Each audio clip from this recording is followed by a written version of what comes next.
Video recommendation made by Kevin Pan. Goaltending or interference. To the regular fan, it does not matter. Any block that they think was illegal, they shout goaltending. However, not every case is defined as a goaltend. This video will look at the differences and help improve your game terminology. In order to define either terms, we need to define what a shot is. With no shot attempt, we cannot have a goaltend or an interference. A shot begins when the ball leaves the hands of a player in their act of shooting. The different scenarios of when the shot ends are: the shot enters the basket directly from above and remains in the basket or passes through the basket entirely, no longer has a possibility to enter the basket, which would be like an air ball, either a shot going short or long, and does not have an opportunity to enter the basket. In FIBA, when the ball touches the rim and is on the rim, not in the rim, it can be played by the offense or defensive team. Through tip-ins, or defensive players hitting the ball off the rim. This also applies to the difference between goaltending and an alley-oop. These alley-oop passes are usually thrown short of the basket or passed to the other side of the basket, which would satisfy the category that the shot no longer has a possibility to enter the basket. Touch of the floor is pretty straightforward. The ball becomes dead. Dead is a term that we might explore in a future video. It has a lot of scenarios on what makes the ball dead, and it is not easy to simplify the term. As basic as I can make it is that you cannot score a dead ball. Any scenario in a game that stops you from being able to score the ball, examples are violations, horns when you have no act of shooting, etc. Important to note that offense or defense can be called for a goaltending violation or a basket interference violation. Let's first look at goaltending. Looking at goaltending on a shot for a field goal, if any player touches the ball that is completely above the level of the rim and either has touched the backboard or is on its downward flight, it is a goaltending violation. It is a key point to note that the ball has to be above the level of the rim for either scenario to apply. If the ball is below the level of the rim and touches the backboard, it is a legal block. If it is below the level of the rim and on the downward flight, you're probably witnessing an air ball.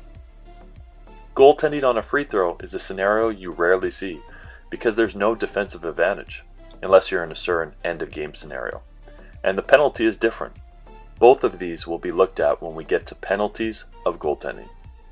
For there to be a goaltending penalty on a free throw, a player touches the ball on its flight to the basket and before it touches the rim. Goaltending restrictions apply till the ball no longer has an opportunity to enter the basket or the ball hits the rim. Once it hits the rim is when most interference scenarios apply. A couple scenarios when interference occurs. After a shot attempt or last free throw attempt, a player touches the backboard or basket when the ball is on the rim. A basket includes the rim and net, so if either of those or the backboard is hit while the ball is on the rim, it is an interference violation. When a free throw is followed by another free throw, any player cannot touch the ball, basket, or backboard while the ball has a chance to go in. Remember, this is when the ball hits the rim because blocking the shot prior to that would be goaltending. A player reaches through the basket from below and touches the ball. That prevents the ball from having an opportunity to go through the basket. Pretty straightforward.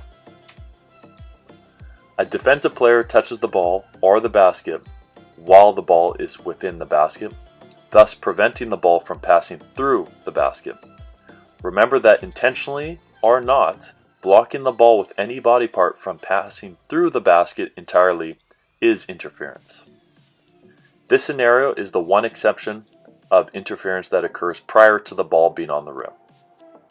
A player causes the basket to vibrate or grasp the basket in such a way that in the judgment of the official, the ball has been prevented from entering the basket or has caused the ball to go into the basket.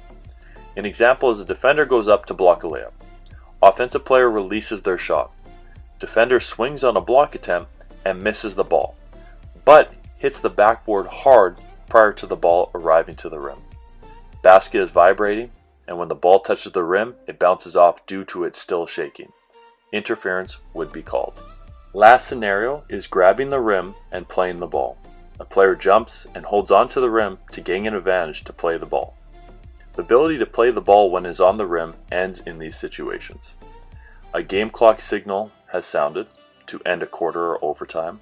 When a referee blows his whistle and the player is in the act of shooting, or the ball was on the flight for a shot attempt, or last free throw when the whistle occurred. Penalties associated with these violations. If an offensive player commits either violation, no points are allowed. Ball will be placed at the free throw line, extended, for the opposing team unless otherwise stated in the rules.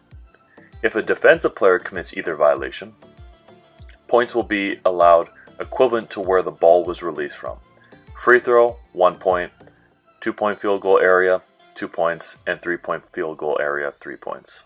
The scenario that I briefly mentioned before, goaltending by the defense on a last free throw attempt. The penalty is 1 point and a technical foul being charged to the player committing the infraction. What would be the advantage that might have influenced this different penalty from other goaltending penalties? Think of a late game scenario with under 2 seconds. Your team is down by 1 or 2 points, and the other team is shooting their last free throw. If they purposely miss, you might not have enough time to shoot a full court shot, and in FIBA, you cannot call a timeout live ball. So a strategy would be to goaltend the ball and give them 1 point so that you can create a timeout opportunity to advance the ball and drop an inbound. Here is a chart that simplifies the differences between the two violations as best as I could. Goaltending occurs prior to the ball hitting the rim, or right after hitting the backboard. Its focus is primarily on the situation of the ball. Most interference violations occur after the ball has contacted the rim and typically concerns itself with the basket and the backboard. Two interpretations that can answer possible questions that occur during the video.